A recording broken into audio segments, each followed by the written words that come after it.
Selalu menantang, laporkan saja, laporkan saja. Jangan nanti kalau sudah dilaporkan ngomong kriminalisasi, kemudian membangun narasi-narasi ya yang mendiskreditkan polisi, bahwa polisi tidak netral. Per hari ini dan kemarin-kemarin narasi itu dibangun. Jangan begitulah. Biarkan penyidik bekerja. Hukum kita, penyidik kita mempunyai yurisdiksi sendiri, nggak usah. Jadi inilah bukti bahwa Bareskrim nggak bisa kita percaya, harus kita counter, kita challenge ilmiah lawan ilmiah di pengadilan. Jadi keputusan atau hasil dari laboratorium forensik Bareskrim bukan keputusan hakim.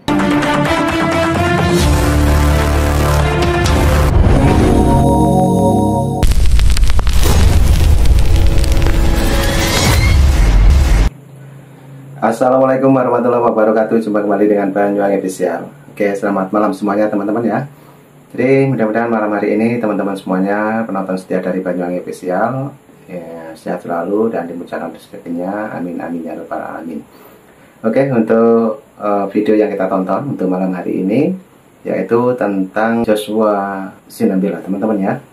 Yang dimana kemarin juga live streaming membahas tentang ijazah Pak Jokowi dan sekaligus menantang Roy Suryo untuk masuk di room tersebut, namun sampai respon tidak ada muncul teman-teman ya, karena di situ juga Joshua Sinambela menunggu sambil ngobrol tentang ijazah Pak Jokowi. Oke, untuk videonya kita siapkan dulu dan mungkin teman-teman punya saran dan kritik jangan lupa tulis di kolom komentar saya. Lanjut untuk videonya kita play dulu, let's go. Mbak Atina ya, sebenarnya saya mau menunggu sebenarnya Layarismon yang pertama kali nanti yang membuka acara gitu ya, menyampaikan katakanlah argumen-argumennya, tetapi sampai sekarang sepertinya belum bersedia hadir. Tapi saya nggak tahu nih ada nama Resmana ini Rismon atau bukan ini. Cuman yang tidak menggunakan nama resmi ya kita anggap belum hadir ya. Tapi kalau misalnya dia merespon, saya harap sebenarnya dia dulu yang menyampaikan argumen-argumennya sehingga kita bisa mematahkan semua argumen-argumen itu. Tetapi kalau dia tidak hadir, ya nanti kita akan membongkar satu persatu ya analisis-analisis yang dia gunakan ya, yang dia buat dan asumsi-asumsi yang mungkin diberikan oleh kelompoknya lah gitu ya. Kelompoknya ada banyak orang sebenarnya ya, tetapi mungkin mereka yang lebih agresif ya, memberikan asumsi-asumsi yang menyatakan bahwa oh ijazah itu palsu, skripsi itu palsu gitu kan. Kemudian ada juga macam-macam ya, macam-macam sampai sekarang mungkin ada banyak sekali yang akhirnya gitu ya membuat kita jadi geli sendiri gitu ya. Awalnya ijazah gitu kan, kemudian skripsi gitu kan, kemudian halaman pengesahan, kemudian tanda tangan ya, kemudian sekarang beralih ke SKS ya, jumlah SKS. Saya nggak tahu dia bisa mempertahankan bagian yang mana sebenarnya gitu ya. Jadi mungkin sebagai pembuka ya, karena saya lihat di sini belum ada panelis Rismon meskipun kita sudah undang gitu ya. Nah, saya ingin cerita dulu ya, apa yang membuat saya ikut bersuara terhadap kasus ini ya. Jadi dimulai dari postingan-postingan beberapa rekan saya, kolega saya di UGM gitu ya, yang berupaya meluruskan ya analisis-analisis yang diberikan oleh si Rismon gitu ya. Kita langsung menyebut nama ya, Rismon. Jadi rekan-rekan dosen ini mencoba menunjukkan ya bahwa analisis itu tidak benar gitu ya, analisisnya dia itu tidak benar. Kenapa? Karena pada saat pertama kali muncul ya Rismon menganalisis ijazah Jokowi, dia pertama kali meyakini kalau gambar ijazah itu palsu gitu ya. Gambar ijazah yang ditunjukkan sebuah media kalau nggak salah, fotokopinya malah gitu ya, itu palsu. Awalnya begitu. Dari mana? Dari fontnya gitu ya, kemudian dari nomornya gitu ya, nomor ijazahnya kok nggak lengkap ini gitu kan, nggak ada fakultasnya gitu kan, karena dibandingkan dengan kalau nggak salah satu kolega saya yaitu Pak Bambang Prastowo ya. Jadi ijazah Jokowi dengan ijazah Bambang Prastowo yang dianalisis dia apa? Pertama nomornya nggak ada, karena memang di fotokopian mungkin ketutup gitu ya, sehingga tidak muncul. Itu yang pertama kali analisis. Kemudian nomor fakultasnya aku nggak lengkap, beda dengan Pak Prastowo, ada nomor MIPA-nya gitu ya. Kalau Pak Jokowi kan fakultas kehutanan. Ternyata zaman itu ya ijazah ya setiap fakultas itu nyetak masing-masing ya, jadi makanya berbeda. Fakultas A, fakultas B, fakultas C ya 40 tahun yang lalu itu berbeda ya, sehingga memang ada template-nya, tetapi tidak sama persis gitu ya. Ya mereka diberikan kewenangan masing-masing mencetak setiap fakultas, jadi bukan terintegrasi dalam sebuah level universitas sehingga tidak seragam pada saat itu. Nah itu yang pertama kali dimunculkan dia, sama dia menganalisis fontnya ya. Awalnya font ijazah pun itu dianggap dia tidak mungkin ada font Times New Roman yang ada di ijazah itu bisa dicetak zaman itu gitu. Padahal udah kelihatan itu cetakan bukan cetakan dari printing atau komputer gitu ya, bukan cetakan digital ya, tetapi itu cetakan dari percetakan yang zaman itu punya teknologi yang sudah sangat jauh ya. Kita bisa melihat buku-buku zaman dulu tahun 60-an, 70-an, 80-an. Ya, buku-buku sudah sangat modern. Percetakan, bukan printing, bukan komputer, bukan Microsoft gitu ya. Nah, dia kan membayangkan hanya menggunakan teknologi Microsoftnya dia, yang mungkin dia baru tahu adanya komputer ya zaman itu hanya Microsoft. Jadi teknologi printer zaman itu hanya seperti itu gitu ya. Padahal dunia percetakan sudah sedemikian canggih ya. Zaman dulu banyak juga ya percetakan itu mengadopsi ya, menggunakan template, menggunakan rubus namanya ya. Kemudian inilah ya yang dijadikan template ditransfer ke dalam namanya plat offset ya.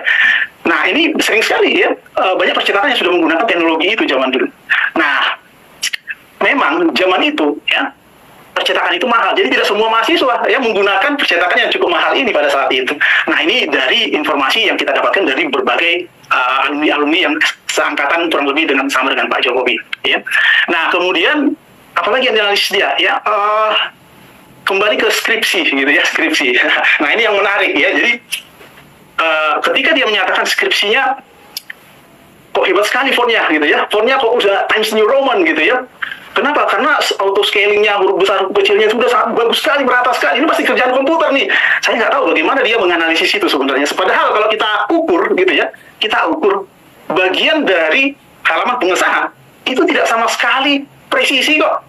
Ke kiri dan ke kanan itu berbeda kok. Jadi dari situ sebenarnya sudah ketahuan kalau itu bukan dari Microsoft Word atau Times New Roman yang ada di komputer gitu ya, berbasis komputer gitu, menggunakan printing. Tetapi dia menggunakan cetakan. Dan itu juga setelah kita lakukan, saya sendiri ya melakukan apa istilahnya ya, bukan investigasi, bukan forensik ya yang saya lakukan. Saya hanya ingin melihat ya. Jadi saya ingin melihat semua skripsi teman-temannya. Jadi saya minta izin dulu ya kepada Fakultas Kehutanan, boleh nggak saya melihat skripsi teman-teman Jokowi? Saya nggak butuh skripsi Jokowi, saya mau lihat skripsi teman-teman Pak Jokowi gitu ya, zaman itu gitu ya. Akhirnya saya dipersilahkan, silakan mas ya. Saya minta izin dulu, kemudian saya dari perpustakaan, kemudian saya mendokumentasi 40 lebih ya skripsi tahun 70-an, 78, 79 sampai tahun 80 sekian ya. Nah, yang saya temukan apa? Ya, saya membandingkan skripsi yang ada, karena saya belum diberikan ya skripsi Jokowi pada saat itu, saya nggak dikasih tunjuk saat itu ya. Awalnya saya diberikan skripsi teman-temannya gitu ya. Nah, saya dari beberapa foto yang saya dapatkan dari internet ya, skripsi Jokowi itu kelihatan ada pembatasnya ya. Pembatasnya namanya pembatas buku yang ada tulisannya namanya perdana ya. Saya menarik itu kenapa? Karena dari situ kita bisa tahu bahwa ini dicetak atau dijilidkan di percetakan atau apa istilahnya jasa percetakan yang bernama perdana. Kemudian saya minta ya kepada teman-teman yang ada di perpustakaan itu, coba dicari lagi skripsi-skripsi yang ada batasnya yang perdana gitu ya. Ternyata banyak sekali ya, dan banyak yang seangkatan Pak Jokowi juga. Di atas angkatannya juga banyak, di bawahnya juga. Dari tahun 79 itu sudah ada percetakan perdana, bahkan sampai tahun 88. Nah, bukan hanya di Fakultas Kehutanan saja ternyata ya. Setelah saya telusuri, bahkan ada kolega saya ya, namanya Pak Heru Marwata, nanti Anda bisa cari di Facebook ya. Ada dipublis juga itu ya. Itu dari Fakultas Sastra. Jadi ada banyak dosen-dosen yang lain atau bahkan ada banyak mahasiswa alumni lain yang juga mencetakkan ya skripsinya di perdana. Nah, oke, teman-teman, untuk videonya kita stop dulu. Dan ini waktu menunggu Rismon, waktu live streaming di salah satu channel YouTube teman-teman ya. Jadi Joshua Sinambela ini membongkar tentang penelitiannya Rismon Sianipar teman-teman. Dan menurut informasi besok malam juga ada live streaming lagi, yaitu Joshua Sinambela ini sekaligus membongkar rahasia tentang Richmond, penelitian-penelitian tentang Richmond. Jadi patut kita simak untuk obrolannya teman-teman ya. Oke, jadi videonya masih panjang, mari kita dengarkan. Ini live streaming yang kemarin teman-teman. Oke, lanjut. Itu sama semua fontnya, ya, sama semua cetakannya. Jadi dari situ sebenarnya saya sudah punya feeling ini sama semua. Jadi asumsi yang disebut oleh Richmond, ya, bahwa ini hanya bisa diproduksi dengan teknologi digital zamannya 90-an harus menggunakan Microsoft Word, itu sudah terbantahkan di situ, ya. Nah, apa yang saya lakukan? Yang saya lakukan, saya menghubungi dia pertama kali. Richmond, ya, saya kirimkan mungkin chatnya ya, nanti saya coba tunjukkan chatnya, tapi saya coba ceritakan deskripsinya dulu ya. Saya hubungin dia untuk menyadarkan dia sebenarnya bahwa asumsi dia itu tidak benar, bahwa teman-teman yang lain juga menggunakan teknologi yang sama, menggunakan font yang sama, nggak ada bedanya. Itu yang pertama kali. Artinya itu untuk membantah ya asumsi berkaitan dengan font. Ya, kenapa? Karena nggak mungkin juga itu dipalsukan semua. Karena saya lihat sendiri, saya rasakan sendiri, dan dokumentasi inilah sebenarnya yang saya kirimkan ke dia. Tujuan saya untuk menyadarkan dia bahwa asumsi itu tidak benar. Ya. Tetapi apa yang dilakukan dia? Saya diblokir. Ya. Awalnya kita berdebat melalui komunikasi. Saya ajak dia datanglah ke sini, berdua kita. Saya bisa tunjukkan semuanya. Tapi apa yang dilakukan? Nggak benar tuh, semuanya palsu itu. Buktinya nggak ada tanda tangannya semua. Nah, memang dia akan beralih gitu ya. Setelah fontnya terbantahkan, dia lari ke tanda tangan. Nah, ini contohnya, inilah orang-orang yang mencari namanya pembenaran, bukan mencari kebenaran. Padahal sebagai ahli forensik kita itu mengungkap fakta. Fakta apa yang ada yang kita temukan, itu yang kita laporkan. Ya, tidak ada asumsi, tidak ada pendapat di sana, apalagi berasumsi. Itulah sebenarnya laporan forensik digital yang resmi atau yang benar ya. Forensik apapun hanya mengungkap fakta, tidak boleh berargumen. Forensik katakanlah di kedokteran, forensik tubuh, forensik apapun itu tidak pernah berpendapat, tidak pernah membuat asumsi. Ya, kita hanya menyampaikan fakta. Nah, ketika kita mungkin di pengadilan nanti ditanyakan apakah pendapat Anda terkait ini, baru boleh berpendapat. Ya. Nah, itu prinsipnya ya. Jadi laporan forensik digital hanya mengungkap fakta-fakta. Forensik apapun kurang lebih sama, hanya mengungkap fakta-fakta. Dia tidak boleh berpendapat menyatakan ini palsu atau tidak, karena dia tidak berwenang untuk itu. Ya. Nah, ini yang harus dipastikan. Ya. Jadi kalau kita melakukan penelitian, nah kalau Richmond mengatakan kajian ilmiah gitu ya. Nah, kajian ilmiah yang dimaksud itu seperti apa sebenarnya? Itu makanya kepolisian menanyakan ke dia ya, apa otorisasi Anda melakukan kajian ilmiah ini? Ya benar. Ya, kalau kita melakukan pemeriksaan digital forensik, itu pasti ada surat tugasnya, pasti ada permohonan resminya, ya. Dan harus kita pastikan juga bahwa yang kita periksa ini itu merupakan legal. Kita nggak boleh menerima orang misalnya tolong periksakan handphone istri saya atau tolong periksakan handphonenya orang lain dan seterusnya, nggak bisa. Kita nggak berwenang melakukan itu. Kita pastikan kita memiliki otorisasi dari pemilik, pengguna dan seterusnya, atau dari penyidik yang sudah menyita. Ya, kalau sudah disita otomatis mereka memiliki otorisasi dan seterusnya. Nah, itu yang ditanyakan sebenarnya dalam pertanyaan-pertanyaan oleh penyelidik mungkin ya dari Polda Metro Jaya pada saat kemarin mungkin ya, sehingga dia bisa menanyakan otorisasi, dan itu memang jelas kalau dia melakukan kajian ilmiah atau pemeriksaan digital forensik.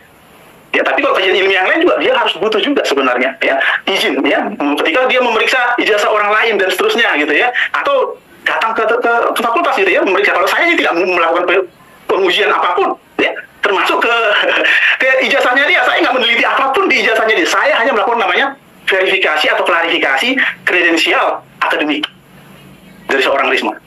Nanti saya tunjukkan email saya ya, apa email saya yang saya kirimkan dan apa jawaban dari mereka. Cukup itu saja. Saya nggak ngulik-ngulik. Meskipun kalau dikulik, ada YouTuber yang sudah mengulik, itu ketahuan banget gitu ya, bahwa itu palsu banget gitu ya, beda banget dengan ijazah-ijazah yang resmi lainnya gitu ya. Nah, itu mungkin ya terkait ijazah ya. Nanti kita lanjutkan dengan yang lain. Kita mungkin saya coba lihat dulu ya, apakah ada yang lain. Nah, oke, teman-teman, itu tadi penjelasan mengenai Richmond dari siswa Sinambela ini, karena kemarin juga menantang Richmond untuk debat ya di forum ini, dan kemungkinan besok malam siswa Sinambela ini juga mau live streaming lagi ya. Siapa tahu nanti Richmond bisa masuk di roomnya ini, langsung bisa menerangkan tentang penelitian-penelitian yang dianut oleh Richmond Yanipar. Oke, kita dengarkan lagi untuk penjelasannya mengenai ijazah Pak Jokowi. dari Joshua M. Sinabila. Oke, silakan ya. Mungkin Mbak Tina ada pertanyaan yang lain. Tapi apa nih yang bisa membedakan gitu ya, ahli forensik digital dengan seseorang yang menyebut dirinya seorang ahli forensik digital, walaupun kita nggak tahu gitu ya metodologi yang dipakai itu seperti apa, step by stepnya seperti apa. Nah, ini bagaimana publik bisa menilai seorang itu adalah ahli forensik digital dengan seseorang yang melabeli dirinya seorang forensik digital? Baik ya, jadi siapa saja sih ahli forensik digital ya? Yang disebut ahli itu adalah orang-orang yang berpengalaman, ya, berpengalaman dan diakui pendapatnya, diakui penelitiannya, dan digunakan untuk membuat keputusan di pengadilan. Ya, jadi kalau misalnya Rismond menganggap dirinya sudah ahli gitu ya, padahal setahu saya hanya dua kasus yang ditangani dia, ya, sementara ini, dan itu pun dari pihak penasihat hukum, ya, jadi bukan dari dari law enforcement gitu ya. Yang pertama adalah kasus Jessica Mirna, ya. Ya, dia diundang oleh PH dari Jessica gitu ya. Yang kedua kasus satu lagi Vina ya kalau salah ya, Vina. Nah, ya, yang menarik sebenarnya teman-teman pengacara dari Vina ini sebenarnya menghubungi saya lebih dahulu sebelum menghubungi Rismond. Artinya mereka lebih percaya kepada kita sebenarnya. Tetapi saya tolak, kenapa? Karena tidak ada bahan yang saya forensik gitu ya. Saya hanya dimintain pendapat ya terkait dengan hasil lapor yang sudah ada, dan tidak ada data-data pembanding atau bukti yang mau digunakan untuk memverifikasi ya hasil-hasil tersebut. Jadi saya menolak, dan akhirnya ternyata mereka menggunakan Rismond. Nah, itu hanya dua itu yang saya tahu.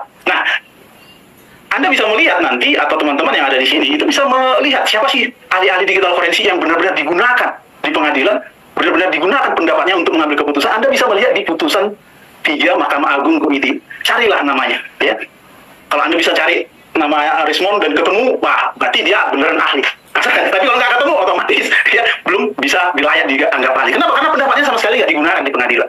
Dari situ sebenarnya kelihatan bahwa bagaimana dia melakukan analisis, bagaimana dia memberikan pendapatnya, dan bagaimana ya akhirnya putusan sidang itu dilakukan, gitu ya. Nah, itu mungkin salah satu contohnya ya. Kemudian apa juga kriteria ahli sebenarnya? Ya, ahli ini sebenarnya adalah orang-orang yang memiliki kompetensi di bidang tersebut, terutama SOP, Standard Operation Procedure. Dalam menganalisis bukti-bukti digital gitu ya, karena ini kan bukti-bukti digital karena hubungannya dengan ahli digital forensik. Meskipun sebenarnya kasus yang kita diskusikan ini nggak ada hubungannya dengan digital forensik gitu ya. Tetapi oke lah ya, kita ingin meluruskan ya. Pemeriksaan digital forensik itu hanya bisa dilakukan terhadap dokumen-dokumen elektronik ya, atau data-data elektronik atau data-data digital. Jadi ketika misalnya ada foto seperti ini ya, foto saya dan teman saya gitu ya, kemudian Anda foto jadi digital gitu ya, jadi digital, kemudian Anda analisis ELA, analisis yang lainnya dan seterusnya, itu tidak berdasar, tidak bisa dilakukan analisis terhadap ini, terutama masalah keaslian ya, masalah keaslian. Jadi kalau misalnya ini ijazah gitu ya, terus difoto gitu ya, kemudian dianalisis dan itu membuktikan bahwa ini palsu atau tidak bisa ya. Tetapi foto yang bisa kita gunakan itu hanya untuk melihatkan petunjuk-petunjuk siapa yang mengeluarkan ijazah tersebut, tanggal berapa, siapa yang menandatangani, ya ada capnya atau tidak, dan seterusnya. Nanti kita bisa membandingkan ijazah Jokowi atau ijazahnya Rismond misalnya, ya. Kita bisa bandingkan bagaimana, ya, ijazah itu sama nggak dengan teman-teman yang lain. Ijazah Rismond sama nggak dengan lulusan yang lain, misalnya, gitu ya. Itu hanya untuk membandingkan saja. Tapi kalau menentukan bahwa kalau misalnya ketemu sama semua seperti ijazah Jokowi, kita nggak bisa melakukan analisis yang berbau dengan digital forensik. Kenapa? Karena dokumen ini bornya sudah fisik, bukan born digital. Tidak lahirnya digital. Ketika lahir dia digital, baru kita bisa melakukan forensik digital terhadap media digital tersebut. Nah, ini yang kesalahan salah kaprah lah saya katakan ya. Termasuk juga mungkin ada Roy Suryo, dia mencoba menganalisis menggunakan ELA, kemudian menganalisis menggunakan Fastnet dan seterusnya gitu ya. Ini kesalahan-kesalahan yang sangat fatal ya, apalagi ditambah asumsi-asumsi, wah ini palsu dan ini tidak, ini beda dengan wajah seseorang dan seterusnya. Nanti kita bisa buktikan ya, mudah-mudahan cukup waktunya secara teknikal ya. Kira-kira begitu Mbak Atina, silakan. Tapi Pak Joshua, saat ini ada fenomena nih, di mana pendapat ahli itu menjadi kurang penting di internet, ya, atau bisa sering disebut dengan post-truth atau fenomena post-faktual. Biasanya digunakan untuk menggiring polarisasi opini atau emosional dari para netizen, sehingga itu cepat sekali viral. Nah, menurut seorang ahli forensik digital seperti Pak Joshua. Bagaimana publik menilai hal-hal yang sifatnya cepat sekali viral karena terpolarisasi opini dengan emosi? Bagaimana Pak? Iya. Jadi memang fenomena post-truth itu sangat sangat nyata sekali ya. Di kasus ini apalagi gitu ya. Di kasus ini kita bisa melihat ya bagaimana seorang akademisi membuatkan analisisnya masing-masing, padahal gitu ya, padahal ada lembaga resmi yang sudah menyatakan bahwa itu asli, katakanlah ya. Sehingga apa? Opini-opini yang dimunculkan itu mendelegitimasi lembaga-lembaga ini. Ini sudah menjadi apa istilahnya ya, kebablasan gitu ya. Itu yang menjadi PR kita sebenarnya. Bagaimana cara menyadarkan orang-orang ini bahwa ya asumsi itu tidak bisa menjadi bukti, bahwa pendapat-pendapat orang-orang tersebut ya tidak bisa menjadi bukti ya. Bukti yang resmi itu adalah bukti yang dihasilkan ya menggunakan prosedur yang ketat ya. Apa yang dilakukan oleh Bareskrim, katakanlah mereka sudah mengumpulkan begitu banyak bukti-bukti ya dari fakultas gitu ya, dari teman-temannya satu angkatan dan seterusnya dan membandingkan secara ilmiah di laboratorium ya yang sudah memiliki standar internasional ya. Nah itu saja masih dibantah lagi gitu ya. Nah, saya yakin bahwa siapapun nanti yang menghasilkan ya penelitian-penelitian secara ilmiah tersebut pasti akan tetap dibantah karena mereka sudah memiliki semua pendapat yang berbeda dengan mereka pasti akan ditolak, intinya begitu ya. Tapi kita akan berusaha nanti kita coba menganalisis juga nanti pendapat-pendapat mereka yang ada di media sosialnya. Saya sudah membuka nih, ada X-nya Rismon, ada YouTube-nya Rismon. Saya coba akan mengupas satu persatu ya. Silakan. Baik Pak Joshua, kita pindah ke Pak Roni. Mungkin Pak Roni. Ya. Baik Pak, saya mau bertanya, kalau kita ini sekarang hidup di era di mana viral bisa mengalahkan valid nih Pak, apakah artinya keilmuan sudah tidak lagi relevan di dalam ruang publik? Ya apalagi Pak Roni ini lulusan Jepang sama-sama ya, sepertinya pihak Rismon ini juga katanya lulusan Jepang gitu ya Pak. Bagaimana Pak Roni? Ya, di publik biasanya kan bagaimana sains itu menjadi policy, menjadi sebuah kebijakan. Jadi di publik itu biasanya end user. Jadi end user, masyarakat itu kan sudah menerima dari penelitian-penelitian yang jangka panjang, kemudian waktunya lama, sehingga tervalidasi, kemudian direview dan tervalidasi baru bisa digunakan. Nah, bisa Anda bayangkan masyarakat kalau ada satu penelitian kemudian langsung sebar ke masyarakat, kita tidak tahu errornya seperti apa, kita tidak tahu tingkat validasinya seperti apa, sehingga analisisnya pun belum tegak gitu. Nah, terkait dengan masalah yang terjadi sekarang, itu kan terlalu cepat untuk melakukan pengambilan keputusan. Jadi selalu mengambil keputusan bahwa itu salah, bahwa itu adalah misalnya yang terjadi adalah palsu. Sementara itu kan harus dicek lagi dengan metode lain supaya apa? Supaya kita mendapatkan mana yang tingkat akurasinya yang paling bagus, mana tingkat yang bisa mengurangi tingkat error terjadi dalam lingkungan publik gitu. Nah, contoh yang kemarin saya agak terganggu sih dengan sebentar dia Rismon ini bicara tentang ilmiah dan ilmiah. Sementara metodologi yang dia lakukan itu lompat cara berpikirnya, sebentar ke sini sebentar ke sana.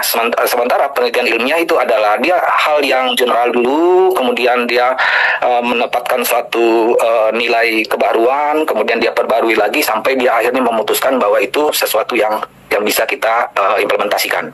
Nah, contohnya misalnya gambar yang dibahas ya. Nah, saya tanya Joshua kemarin, Mas Joshua, kata Mas Joshua, gambar yang sudah dipoto itu tidak bisa dijadikan digital forensik.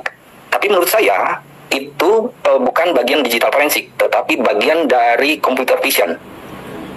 Nah, pengolahan citra namanya.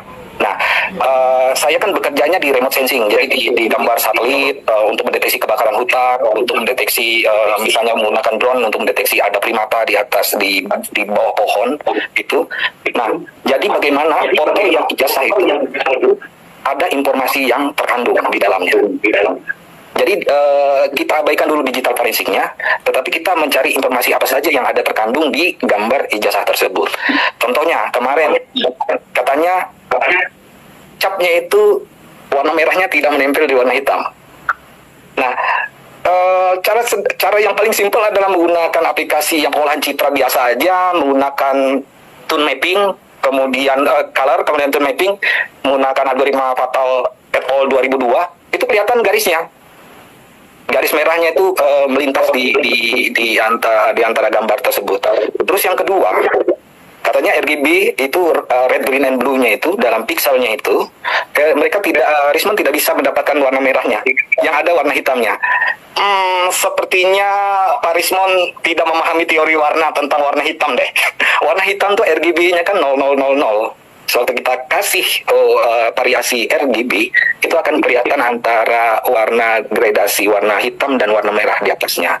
Nah, baru kita konfirmasi bahwa kalau itu capnya itu menempel di gambar yang transparan, kemungkinan besar ininya tidak akan kelihatan. Tapi itu kan foto jenis tahun 80-an. Jenis tahun 80-an itu dia menyerap warna merahnya di gambar warna hitam. Jadi ada, makanya prosedur forensik di Polri itu sudah benar. Mereka berdasarkan perilaku atau metode ilmiah. Jadi standarnya adalah SOP. Apa yang dilakukan, langkah-langkahnya, mencocokkan, kemudian membandingkan, sehingga mereka menemukan atau memutuskan bahwa ijazah ini sama dengan ijazah yang lain. Nah, itu keputusan itu sudah menyatakan analisis tegak, itu sah secara image processing. Nah, tinggal nanti di data forensiknya di bagian kawan-kawan yang memang menganalisis secara analog. Mungkin gitu, Mbak. Baik. Narasi yang beredar ya Pak di luar sana, yang diungkapkan oleh Rismon dan timnya itu kan tidak seperti itu ya Pak. Dan ini malah mereka justru diundang di stasiun-stasiun televisi. Kita bisa lihat mungkin hampir setiap minggu kita lihat mereka di acara berita. Nah, apakah Anda melihat para akademisi dan ilmuwan saat ini tidak cukup vokal nih Pak, atau justru malah cenderung diam melihat informasi berkembang liar di luar sana? Jadi gini, forum ilmiah itu ada tempatnya. Jadi tempatnya itu bertemu dengan orang yang sama, yang sebidang. Nah, kalau ada kita bicara tentang image processing, tentang deep learning, tentang kecerdasan buatan, diberi ke masyarakat, kemudian ada persamaan-persamaan matematika di situ dan sebagainya, informasi ini kan bias. Jadi tinggal diberi satu keputusan bahwa ini palsu atau ini berbeda, mereka akan tertanam di pikiran bahwa oh sudah ini benar gitu. Padahal secara ilmiah atau secara metodologi keputusan itu tidak bisa serta-merta langsung memutuskan bahwa ini palsu atau tidak bisa seperti itu. Jadi ada forumnya. Nah, forum itu ada guru-guru besar, ada dokter-dokter, ada master, ada masyarakat komunitas, ada masyarakat yang lain yang memang mencintai satu bidang-bidang tertentu, walaupun dia tidak melihat dalam bidang yang sekarang dikerjakan, tapi mereka punya pemahaman, punya hati untuk melihat bahwa oh ini informasi benar. Kemudian cara berpikirnya bertata rapi, artinya berurutan, bukan lompat sana lompat sini, sehingga kita dibuat bingung untuk bahwa ini hasil penelitian kok seperti ini yang terjadi di televisi. Sebentar-sebentar yang keluar adalah ilmiah, sebentar keluar ada ilmiah. Tetapi kalau kita lihat secara kasat mata aja, kita lihat aja televisi sederhana aja bahwa itu sudah menyerang sesuatu yang sebenarnya dasar ilmiahnya itu di baliknya tersebut. Tetapi itu omong kosong menurut saya pribadi. Baik, kita ke Mas Joshua, Mas. Forum-forum semacam ini apakah bisa membantu untuk meluruskan opini publik mengenai hal-hal yang liar berkembang di luar sana? Iya Mbak Tina. Jadi sejak awal bulan Maret saya coba tunjukkan chattingan saya sama Rismon ya. Bentar saya biar kelihatan karena saya tunjukkan di background saya ya. Nah, oke teman-teman, videonya sudah habis. Nah, sebenarnya ini videonya juga masih panjang, nanti juga ada part 2 teman-teman ya, untuk lanjutan dari video ini. Dan tadi sudah dijelaskan mengenai pendapat dari Rismon ini, yang dimana langsung ditanggapi oleh Joshua Sinambela teman-teman. Oke, bagaimana menyikapinya? Dan yang sudah menonton, terima kasih semuanya. Mungkin punya saran dan kritik, silakan tulis di kolom komentar saya. Terima kasih. Jangan lupa nanti juga ada part 2 untuk video ini. Oke, terima kasih semuanya. Sehat selalu. Salam buat warga. Assalamualaikum warahmatullahi wabarakatuh. Sampai jumpa. Dan setelah lagi kita dengarkan lagu YouTube Nusantara. Terima kasih. Bye-bye.